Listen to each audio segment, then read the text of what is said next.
दलित हैं तो वो रोड गंदा कर रहे हैं, तो और जो अन्य होते हैं वो उनसे रोड गंदा नहीं होता। हर समाज के लोग, हर वर्ग के लोग प्रोटेस्ट करते हैं। तब तो एसएसपी साहब एकदम सिंगम मोड में थे, पूरा अच्छा, बोतल को मार रहे थे, पैर से ये लोग रोड गंदा करने नहीं तो वो एसएसपी नहीं थे। ऐसे लोग कानून के नाम पर कानून के रक्षक नहीं, भक्षक होते हैं। पांडे थे शायद, वो अविनाश पांडे थे। तो अभी भी हमारे समाज में कुछ मनुवादी के जो बच्चे हैं वो हैं, उनकी रगों में आज भी मनुवादियों का खून दौड़ता है। ऐसे लोग तो बाबा साहब को भी नहीं मानते। हालांकि बाबा साहब के संविधान को पढ़कर ही एसएसपी बनते हैं, लेकिन उसके बावजूद भी ये लोग बाबा साहब को गाली देते हैं। मतलब इनकी सोच कितनी कुंठित और कितनी घटिया है, इसी से आप समझ लीजिए। हमको कभी कभी शक होता है कि ऐसे लोग पढ़कर भी एसएसपी बनते हैं या बैकडोर से जाते हैं। वैसे भी योगी जी के सरकार में बैकडोर वाले ज्यादा भरने लगे हैं आजकल, जिनको ज्ञान तो होता नहीं है लेकिन बन जाते हैं। यूपी की ललिता गौतम कांड इन दिनों पूरे सुर्खियों में है। पूरे जो है कह सकते हैं बहुजन समाज को झकझोर के रख दिया है। जिस तरह से यह घटना घटी और तमाम तरह की जो है प्रक्रिया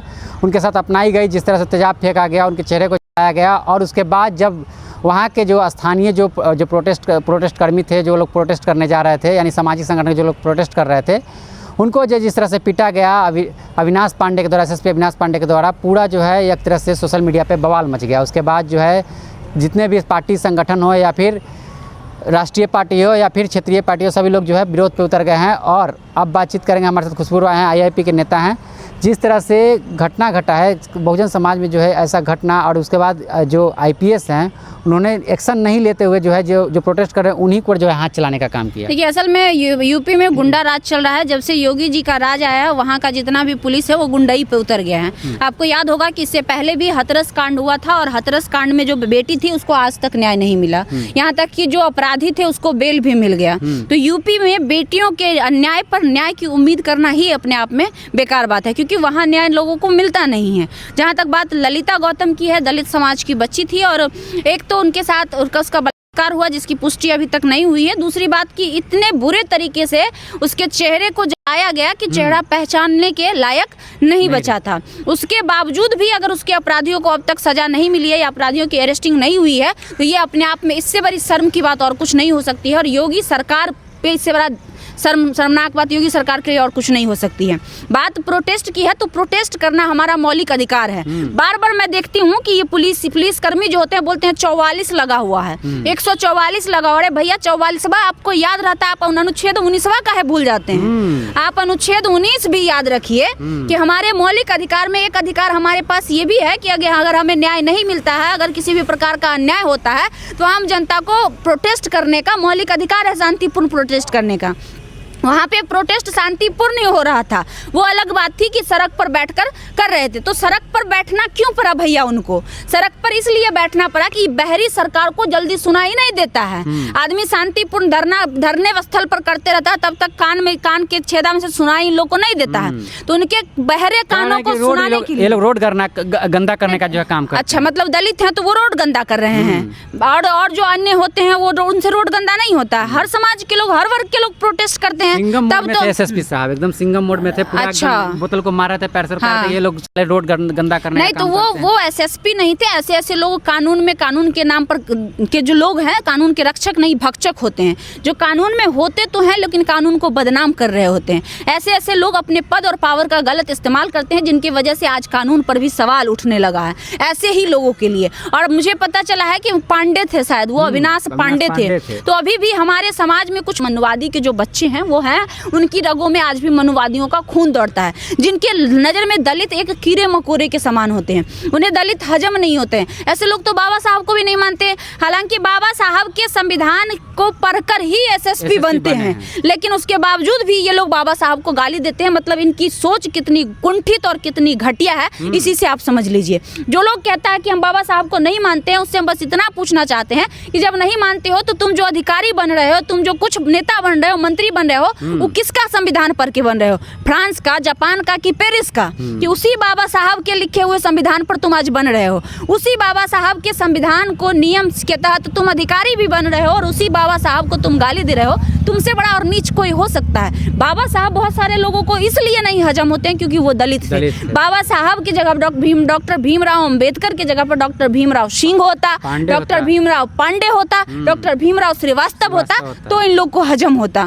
तो आज भी हमारे समाज में कुछ मनुवादी लोग हैं जिनकी वजह से पूरे सवर्ण समाज बदनाम होता है। तो बीएन राव को जो लोग बनाने के चक्कर में लगे हुए वही समझ लीजिए ना कि उनके जगह पर कोई और होता तो ठीक था, लेकिन वो दलित थे, ये हजम नहीं हो रहा। तो भैया हजम नहीं हो रहा है तो हजम करने की आदत डाल लो, चलेगा। तो ये देश संविधान से ही, ये देश किसी की बपौती नहीं है, यहाँ पर लोकतंत्र है। लोकतंत्र का मतलब होता है to the people, by the people, for the people, और वो यही रहेगा। ये तुम्हारे या किसी के कहने से बदलने वाला नहीं है। योगी जी कहते हैं कि हम बुलडोजर एक्शन लेते हैं, तुरंत जो है बहन बेटियों के इज्जत आबरू के साथ खेलेंगे, उस पर जो है कार्रवाई करेंगे, बुलडोजर एक्शन चलेगा। लेकिन असल में योगी जी एसएसपी पर जो है कार्रवाई होगी, जिस तरह से दलित समाज के लोगों पर हाथ बिल्कुल नहीं, जो दोषी है उनके ऊपर बुलडोजर चलेगा नहीं। असल में योगी जी का बुलडोजर गरीब पर, मजलूम पर, दलित पर, पिछड़ों पर चलता है। इनका बुलडोजर तब नहीं चलता है जब क्राइम करने वाला कोई व्यवसायी हो, जब क्राइम करने वाला कोई अधिकारी हो, जब क्राइम करने वाला कोई नेता हो। वरना उसी उत्तर प्रदेश के नेता है ब्रजभूषण शरण सिंह, जिस पर हमारे देश की खिलाड़ी ने आरोप लगाया है यौन शोषण का।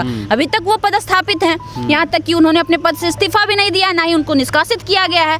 उसी उत्तर प्रदेश का कुलदीप सिंह सेंगर है जो बीजेपी का नेता है। उसी उत्तर प्रदेश के हजारों नेताओं की लिस्ट है जिन्होंने गलत किया, लेकिन आज तक उनको सजा मिला है क्या? देखिए ऐसे ऐसे भ्रष्ट और तानाशाहों का बुलडोजर सिर्फ और सिर्फ गरीब, मजलूम और आम लोगों पर चलता है। बड़े लोगों पर चलाने की इनकी हैसियत नहीं है। एसएसपी पे कोई कार्रवाई नहीं होगी। देखिए कार्रवाई तो नहीं होगी, लेकिन ये लोकतंत्र है, उसके बावजूद भी जो है यहाँ की जनता जागरूक है। वैसे भी आप यूपी में देख रहे हैं जनता बदलाव के मोड में है। इसका जवाब जनता 2027 में देगी। आपको याद है ना लोकसभा चुनाव में क्या हाल हुआ योगी जी का? इससे भी बुरा हाल उनका विधानसभा चुनाव में होने वाला है। बहन जी कह रही हैं कि ये लोग जो है लोकतांत्रिक तरीके से जो है संविधान पे भरोसा रखना चाहिए, सड़कों पर नहीं उतरना चाहिए। बहन जी ऐसे कह रही हैं, कटाक्ष कर रही हैं बहुत। मैं बस इतना पूछना चाहती हूँ कि आखिर सड़क पर उनको उतरने की नौबत क्यों आई? ये लोग भीड़ को उकसाते हैं, वोट बैंक के लिए भीड़ को उकसाते हैं, लोगों का इस्तेमाल करते हैं, ऐसे बहन जी कह रही हैं। नहीं, अगर आपने उनको, ललिता गौतम को न्याय दे दिया होता, अगर अपराधियों को सजा मिल गई होती, तो क्या वो सड़क पर आते? मेरा बस सवाल है ये। बहन जी हो चाहे जिनका भी ये स्टेटमेंट है, बहन जी हमारे लिए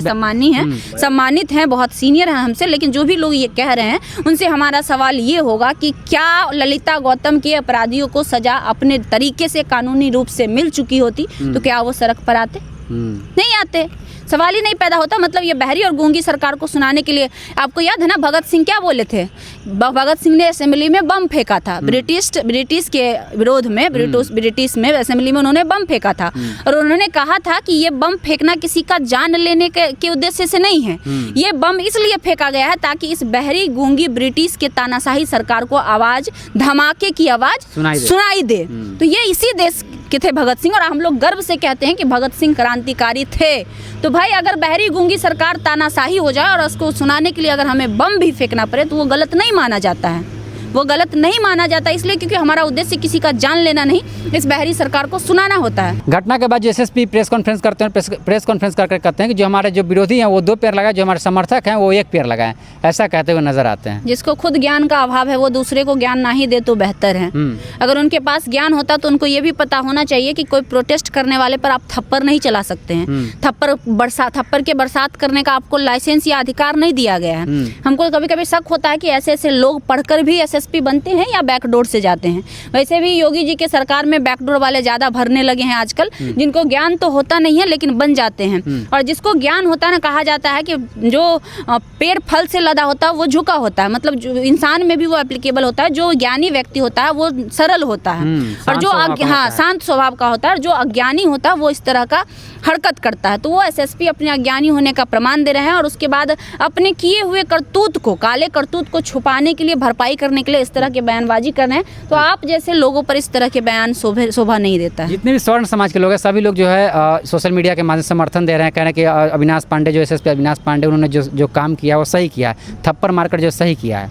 देखिए ऐसे ऐसे लोग समाज में होते हैं जिन्हें अपनी ज़रूरत पड़ती है, जो जमीर जिनका नहीं होता है उनका यही काम है, वो जाति देखकर धर्म देखकर समर्थन करते हैं। देख लीजिए आज बिहार में आज भरत तिवारी के समर्थन में सभी समाज के लोग हैं। ऐसा तो नहीं दलित समाज के लोग कह रहे हैं नहीं ये सही हुआ है, तमाम लोग कह रहे हैं कि गलत हुआ है। तो हम लोगों में ऐसा नहीं है, हम लोगों का ज़मीर जिंदा है, हम लोग गलत और सही को सही कहने की ताकत रखते हैं। लेकिन कुछ लोग ऐसे होते हैं जो जिनके ज़मीर बिकाऊ होते हैं, जिनका ज़मीर परिवर्तन जात देखकर और धर्म देखकर हो जाता है। तो ऐसे लोगों से आप क्या ही एक्सपेक्टेशन कर सकते हैं। बहुत बहुत धन्यवाद। तो जिस तरह से अविनाश पांडे ने जिस तरह थप्पड़ मारा, जो प्रोटेस्ट कर्मी हैं जो प्रोटेस्ट कर रहे थे उनके ऊपर जो है हाथ छोड़ने का काम किया, वैन में जो घुस करके मारा और उन पर अभी कोई कार्रवाई नहीं हुआ है, उसको लेकर के जो है आपकी क्या प्रतिक्रिया कमेंट बॉक्स में लिखिएगा। देखते रहिए द एक्टिविस्ट में अभिषेक। बहुत बहुत धन्यवाद।